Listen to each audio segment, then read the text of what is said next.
Welcome to Revive Ministries Podcast. Today we are talking about family and recovery. Families can be the most supportive component to one's recovery and the least. The issue at times can be that individuals, not usually maliciously, they don't allow the individual to be an active part of their recovery, and it could be from fear, for many other reasons. But at the same time, families also can be that steadfast home that helps those in recovery in the harshest of storms. I have a returning guest. Her name is Saeda, all the way from Palestine. I'm just yeah. Anyway, sorry. Here we go. Thank you, Saeda, for returning and continuing the discussion about all this stuff. Thank you. Thank you for having me. I want to share with those who are listening in the States, but also those around the world. But in the States first, if you have a crisis and you're struggling, the 1-800-273-8255 National Suicide Prevention Lifeline is a tool that might be useful for you. But I encourage all those listening, even in the States or outside the state, to kind of look what is available, even as limited as it may be. Support comes in all shapes and sizes. Saeda, I always say that people say things better than I do, and Anthony Lacone says it this way. He says, everyone needs a house to live in, but supportive family is what builds a home. What comes to mind when you first hear this quote? Well, the most important, you can live in a house and barely see your family. Yeah. You can barely talk to them, barely even know them, and they're your family. But ultimately, wherever you live, if you have a connection with your parents, with your siblings, that makes the family. Being able to tell if they're okay or if they're distressed by literally just a glance, or being able to be open and honest with them, that's a family. If you just have to be secretive and handle things on your own, is that really a family? Yeah, I like what you're saying, because sometimes we get confused of I want to, I need time on my own, or I need to set up boundaries. But sometimes with family, it's I think it looks differently, obviously, for family to family. But what I'm hearing is also, if we try to avoid adversity, it can do the opposite. But those who don't, I've seen families go stronger. It's what I find that adversity doesn't bring people apart. It actually brings people closer, and they become more supportive to each other. And but at the same time, I feel like at the same time, we're all I'm kind of thinking, and what you're kind of leading to is, it's the only if statements in life can actually sell us short in the reality of this, that there's absolutely guarantees in the world. And if we feel that way, and we're in a house, no longer not a home, we may be closed off to our families. And family doesn't always mean blood related. It could be just a friend. It could be some people who are close that are very supportive, because I know everyone's situation and everyone's family dynamic. When this episode comes out, it'll be November, and notably in the States, that is Thanksgiving, and we're supposed to bring our families together. But it's not always, unfortunately, it's not always a positive one. I want to talk about culturally and the family dynamics, and kind of hear your side of it. It says, I kind of worded this way: culturally, family dynamics are vastly different. Saeda, what positive things have you seen personally in regards to family dynamics, and what negative things have you seen? I think we touched upon this, but I want to hear your perspective. Well, here, your family, everyone's kind of close here. Kind of close up. Everyone somehow knows everyone. Yeah. Families are really close and put together, which is nice and comfortable and sweet, but everyone knows your business too. Yeah. So it's like positive, negative there. Yeah. I think having that support is, some people here are not they don't have that support. Just, all around the world, it's kind of the same thing. Here, you'll have that love with your parents. But it's kind of I'm thankful that my parents are not like this. My parents are more, you could talk to them about anything, and they're just open, and they're just they'll give you advice on things that you're planning to do, and things but some people here don't have that luxury.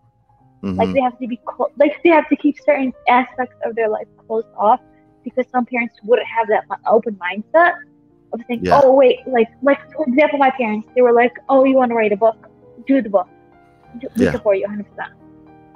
It's Some were like, wonderful. okay, but how will you make money off this?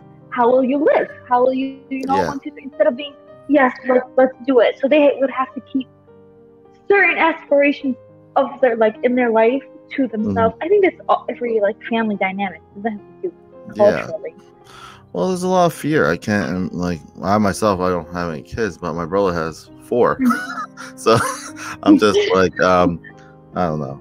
It's scary out there, and along with family, there's friends can be considered family. It can be as close as family or even closer at times. I'm gonna probably butcher this word, so don't apologize. It's a bit Arabic, okay? Okay, I got this word. So it's Samar. Am I right? It says it's Samar. All right. It's Arabic. My wife has this untranslatable words from all around the world, and so Samar it says that staying up late long after the sun has gone down and having an enjoyable time with friends. That's what it's supposed to mean. You could correct me if I'm wrong, but those times when you're with your friends or your family and you don't even realize how late it is. You're just enjoying each other's company, connecting. I don't know. For me, I find words interesting and definitions of words interesting when we come around the world. And I just remember in Korea, because I'm half South Korean, my mom is, and nunchi actually means the art of kind of reading someone's mood. So we kind of are very intentional of how, especially those close to us. So I find this kind of interesting. So I just put it out there. If I'm wrong, you can tell me and I'll put it in notes. Rob's wrong. So, but, I think it depends the Arabic country of what how they say certain words and certain phrases. Like here, it's Tehran. Mm-hmm. Yeah, my dad told me. Yeah. Well, what's the definition where you're at right now? This word. The word is called it's the same definition, but the word would be Sahran or Sahrana. Okay. All right. Well, if you could write that out, I'll put it in the notes so people know the right. Anyway, the thing is, my father says the same thing. He's Spanish, and vacilando, I used that in another episode, and it's different for each country.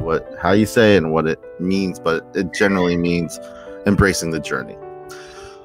So I was reading about substance use, and a lot of times addiction, and it kind of overlaps with mental health, and that's usually my focus and just wellness. But the opposite of sobriety is the opposite of addiction is not sobriety. I've been reading it's connection.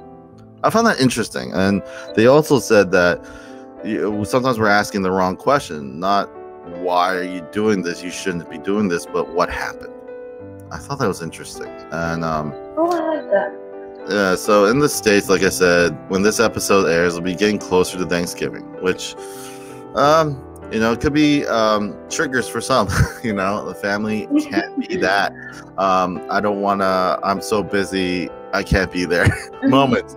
But at the same time, they can also be the most when you're going through it and in recovery. And that's what this focus this month is, that it can be one of those those homes that we need. Being grateful in recovery and healing can be. I'm going to ask you this question, Saeda. When you think of your journey and those around you, what have you seen with gratitude? I tell gratitude in this practice more than hatred or animosity, and why do you think that is the case? Gratitude is more, I don't know, helpful in your recovery. I didn't really complete this, or more healing than, let's say, being angry or I've been wrong or holding on to animosity. Why do you think that's the case on your journey to recovery? Because we're talking about family and connections, and I could be super right. Go ahead. Go ahead. Well, if you're just angry, it'll take you back to, having those negative emotions still inside of you brings you back to a negative headspace. So it really doesn't do anything good. Like, let's say when someone says, oh, you know that phrase when people say, when you forgive others, you're forgiving them for yourself, not for them. Yes. In order for you to move on. I mean, I think that's true. I mean, I like holding on to anger and frustration. It's you. At the end of the day, it's kind of useless. I mean, express to the person why, why you're angry. I think communication is important. But ultimately, if they don't say sorry for you, if they don't do anything, holding that anger hurts you more than it hurts them. Because it just takes you back. Every time you remember, it takes you back to like a negative headspace, and you're just spiraling back. Yeah, and like one of my guests last week, she was talking about South Africa and the apartheid, and all that. People came back and there was a tribunal and they expressed all their crimes and they're forgiven. Right? Someone will say like that's horrible, the things they've done, but if they went through every single trial, say that that will destroy that country. The pain will just continue. And not to say, I think a lot of times in ourselves we may be right. There's a lot of smart people out there, but not enough wise ones. You know what I mean? True. Like we know a lot of stuff. It's like it's not about knowing the right answers. Like we're really good at testing well sometimes, so we may know when, but we don't know when to say it. You know what I mean? Especially in recovery. Like someone, let's say I'm doing better, but it's just being tactful, especially in a family dynamic. Like you might be doing well, but maybe your cousin's not. And then you're just like, you should, but you never took the time to even listen to what that individual's going through, or that he or she may need to process through those things. Sometimes we want to race through our recovery for people, and I think listening and being intentional in our connections with another can really promote a safe place and, like we said, a home. And I think that is vital when it comes to this time of year, because I tell you one thing, there's two types of people, like who I'm super busy. I just want to, I think it's different now, especially with COVID and everything that's going on now. But now they have an excuse. But still, they'll make an excuse. They're like, I have all this busy, and we just pride ourselves in our value is attached to how busy we are. But it can create kind of like a very much systematic excuse. But when you go through these, like I said before, these animosities, these adverse situations with your family or close ones, you can actually grow a lot closer. I'm going to ask you this, Saeda. What have you seen with people in your life that put more intention in connections with one another than just being right? And what have you seen? Have you even seen that, or have you even practiced that? And what happens? And why do you think it's important? And we kind of talked about, but what have you seen personally that has been important? Like putting, I'm putting the emphasis on connection. Yeah, instead of being right. Like, let's say I'm talking to you, like and I don't agree with what you're saying, Saeda, right? But at the same time, I know that you're going through a lot, So I'm just like, I'm gonna listen before I'm just gonna say things, and connect. My connection to you is more important than being right. Basically, was what I'm saying. And why is that more important in recovery? To be honest with you, I used to have this problem where I'm very stubborn. And sometimes I am stubborn, but certain aspects I'm not.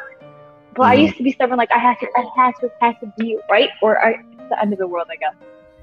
But then ultimately, as I grew up, I kind of realized that I was losing people because of, that. Yeah. And instead of me hearing them out, which had happened past, instead of me hearing them out for why they did things, or why with certain thoughts of they were thinking, I was like, no, you're wrong, shut up, go. But now I'm more open. I'm Yeah. more open to like, okay, tell me why you think 1, 2, 3, 4, 5, Mm-hmm. and I'll have them explain and speak, and just have like an open. And like I want people to be be able to have an open discussion with me, debating whatever it is, without saying, okay, that's it, you're done, bye, have a nice day. Well, Like allowing them to talk and to repeat that. And I really commend you saying that, because I feel a lot of us can learn a lot from each other, even if you don't agree, even if after the whole conversation you learn a little bit about yourself. Why does it bother you so much that this person thinks that way? You know, you gotta ask yourself why. But it actually That's tells the thing. yeah, but it does actually help you kind of see things a little bit. And about talking about being right, I did get, you gave me the right spelling. so there you go. But at the same time, in all good fun, it is important that we I think I didn't mean to put this all in bold, but it's from Dale Carnegie. It says you can make more friends in 2 months by becoming interested in other people than you can in 2 years by trying to get other people interested in you. There's a Pratt study that showed that people who were more approachable were the ones who were not like know-it-alls. They had imperfections or something more approachable. When people are open and admit that they just don't know everything. You know what I mean? That they're not this ideal, I don't know, citizen in your community. You know what I mean? There's something about that. Yeah. And we always kind of talk about stigma. There's always talk about what have you seen that has been positive and negative in regarding to recovery? And it's like positive and stigma. I think stigma, I'm beginning as I go through my journey of recovery and kind of hearing from other people that stigma is very culturally kind of like, for me, is very personal, and it can be very different country to country and what it looks like. But my real question is, what is your what have you seen? Because there are sometimes, in a weird way, if you really think about it, stigma has been developed through connections and families to kind of protect. Sometimes there are some positive aspects, but what have you seen in regards to stigma right now and currently that both negative? If there's nothing positive, just what have you seen, Saeda? I mean, I've seen stigma here, like it's like I said before, like it's kind of taboo to come like, oh yeah, I'm depressed, or I have anxiety, or I'm feeling, to come out and say that, they would automatically, the vast majority will automatically like label you as, you're off of society, you're just 2 steps away from a mental institution, you're gone off, like crossed off. Yeah. That has negative, like it has coached more people in a negative aspect to be like, okay, yeah, I'm not telling anybody how I feel. The feelings will just go away. Like I'm fine. Like this is all made up in my head. I'm fine. Until it's too late. Until they're like just spiraling and they just don't know what to do. Yeah. Before, when I messed up this word over here, was it this word? I said that defining words were so important. One thing we try not to say someone has committed suicide because of like places like in, I don't know, some countries that actually sees suicide as equal as homicide, and it's not like, for people in the States it might be like, well, it's just a word, but it's kind of addressing the stigma, because committing something is even more negative, especially in some faith. If you commit a sin or if you commit a crime. But suicide, I think the approach and the attempt to kind of address by saying, we're not going to say committing, because we know the other people in the world have used it in the bad way. Okay. So it's just, so in the context, some people are like, it's just words. No, words do kind of define sometimes. If we don't define some words, sometimes we can get ourselves into trouble. What ways do you think we can move forward towards a positive approach to family and recovery? And possibly when we talk about family, there's always this residue of stigma, because family comes like your community family and your personal and close family. Looking at things now, and as we approach the second half of 2021, what would you like to see moving forward towards a more positive approach toward our community as a family and recovery? I think that what we're doing now, like with this podcast, opening and talking and being like, it's okay, it's a safe place, finding a safe place, being able to talk about certain topics without being scared, without being fearful, having a place for you to vent and to talk without feeling afraid, like talking about it openly in a positive way, so people be like, okay, yeah, this is okay to talk about, this is okay to discuss. I really appreciate that, and it's kind of my motivation of doing this podcast. I love doing it. I told my wife I'm going to do it till I'm 86. We'll see how that works. But I like doing it because I'm providing a place that it's okay to not be okay. And let's be honest, rationally, these stigmas have been seeded deep, and it's not going to be a quick fix. But at the same time, I just like the about of continue talking about it. You know what scares me? Say that when we don't talk about it, when it's never talked about. There's a lot of smart people out there, but not enough wise ones. We need to know that being tactful around people is prudent. We should strive to be a little bit more tactful, not just what we understand in our own culture, but outside of it. You know what I mean? I really appreciate you coming on. I want to share this quote, and then I'm going to get your final thoughts, anything you want to share with those listening. It says, leave everything undefined, including yourself. Befriend uncertainty. Fall in love with mystery. Kneel at the altar of not knowing. Give your questions time to breathe, and the answers will find you. It is haunting whenever I read this quote. I'm like, who is this guy? I can't be this calm. But, it's just like, but I'm kind of inspired in some ways, because when I kind of look at all the variables in life, and like the fact that you come on, Saeda, and other guests, I really do appreciate, because I like continuing the dialogue. It's not one thing or another thing, but sometimes we try to build our certainty in things that usually just don't have much, because things constantly change. But I do like that we continue to talk and express and know that, it's okay to not be okay. And I just want to say thank you, Saeda. Final thoughts you want to share with those are listening? Anything you want to share that you're doing? Any plugs? Anything else you want to share as we wrap up? First I want to say thank you for creating this podcast, because honestly, it gives people hope. It gives people a chance to see other aspects and other points of view of other people, to be honest and open. So this podcast is amazing, and honestly, I really, really have so much respect for you and everything you're doing. Well, I'm really bad at. I took this one thing. It's called what's your?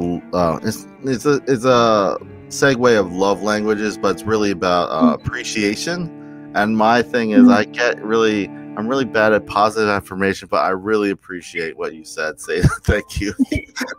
You're welcome. I'm learning. I'm growing. Well, it takes time. Yeah, but